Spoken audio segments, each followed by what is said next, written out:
Originally 3.6 এক নম্বৰৰ 3 অংকটো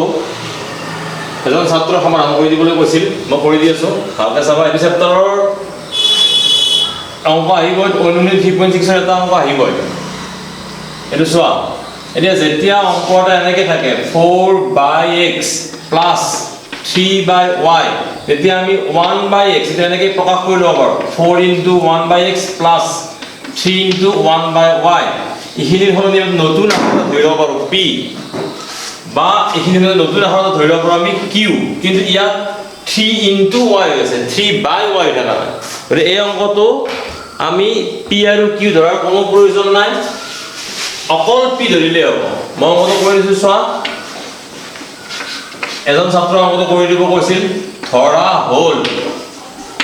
4/x আছে 4/x মানে 4 into 1/x ধৰা হল 1/x is equal to p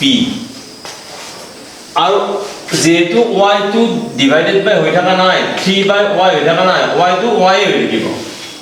তাৰ আগে এটো ইকুয়েশন নম্বৰ 1 দিবা এটো ইকুয়েশন নম্বৰ 2 দিবা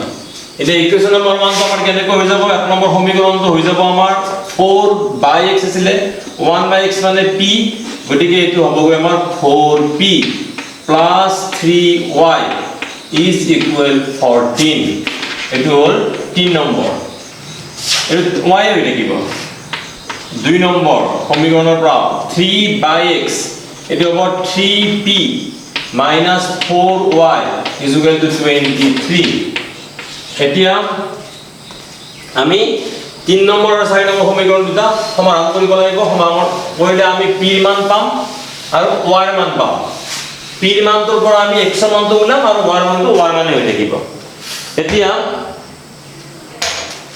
সোয়া p ৰ লগত 4 আছে আৰু p ৰ লগত 3 আছে ইফালে y ৰ লগত 4 আছে y ৰ লগত 3 আছে আমি বজ্ৰ গুণন পদ্ধতি বা অপনয়ন পদ্ধতি বিভিন্ন পদ্ধতিৰে আমি সমাধান কৰিব পাৰো ইয়াত অপনয়নেদি কোনো অসুবিধা নাই y ৰ লগত 4 আছে মই 4 এৰে এই গোটেইকেইটা সংখ্যা পূৰণ কৰি দিম তেতিয়া এটো 12 হৈ যাব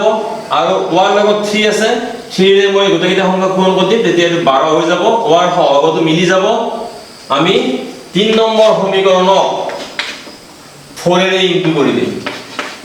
4 এৰে ইনটু কৰি দিয়া লগে এটো হ'ব আমাৰ 16p প্লাস ইয়াক 4 এৰে ইনটু কৰি দিলে 12y আৰু ইয়াক 4 এৰে ইনটু কৰি দিলে 56 আৰু কত নম্বৰ দিয়া অলৰেডি আমাৰ 4 নম্বৰ হৈ গ'ল 5 নম্বৰ এইবাৰ আমি 4 নম্বৰ সমীকৰণক পূৰণ কৰিম 3 ৰে মিলাবলৈ এটো হ'ব তোমাৰ 9p minus 12y আৰু এইটো হৈ যাব তোমাৰ 69 এতিয়া এটা চলক অপনয়ন কৰিব লাগিব নোহোৱা কৰিব লাগিব y টো মিলিছে y12 plus 10 y12 minus 10 5 number সমীকৰণ আৰু 6 নম্বৰ সমীকৰণ যোগ কৰি দিব লাগিব বেলেগ বেলেগ চিন থাকিলে যোগ কৰি দিব লাগে একে চিন থাকিলে বিয়োগ কৰি দিব লাগে এটো হ'বগৈ তোমাৰ 25p 12y minus 12y cancel এটো 9 6 15 5 6 11 12 এতিয়া p ৰ লগত 25 টো পূৰণ হৈ আছে কিফালে দিলে হ'বগৈ 25 টো হৰণ গতিকে p is equal to 25 এদি যদি মই 125 হৰণ কৰো 25 এদি যদি মই 125 হৰণ কৰো 5 বাৰ যাব তাৰ মানে p ৰ মানটো 5 কিন্তু p ৰ মানটো উত্তৰ নহয় p ৰ মানটো উত্তৰ নহয় আমি p ৰ মানটোৰ পৰা ইয়াত লিখিছো চোৱা যেহেতু p is equal to 5 p মানে কি আছিল 1/x এই 1/x equal to হ'বগৈ 5 এটো x টো উল্টাই দিলো মই x is equal to হ'বগৈ 1/5 এটা x ৰ মান 1/5 ত বহাই দিব লাগিব 3 নম্বৰ সমীকৰণত 3 নম্বৰ সমীকৰণত x ৰ মান 1/5 বহাই দিলে আমি y ৰ মানটো পাই যাম এতিয়া এটা বাক্য লিখিব লাগিব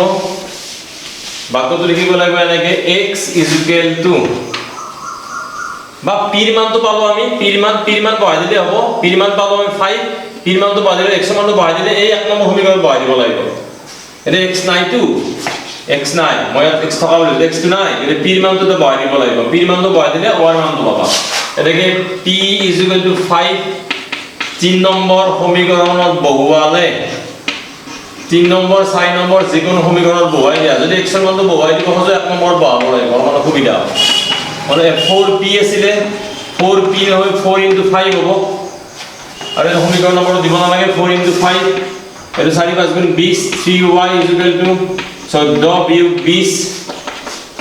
3y is equal to minus 6 এটাকে y is equal to minus 6 by 3 therefore y is equal to minus 2 এটাকে নির্ণয় সমাধান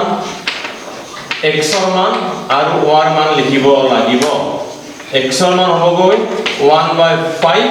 আর y এর মান হবগৈ -2 ধন্যবাদ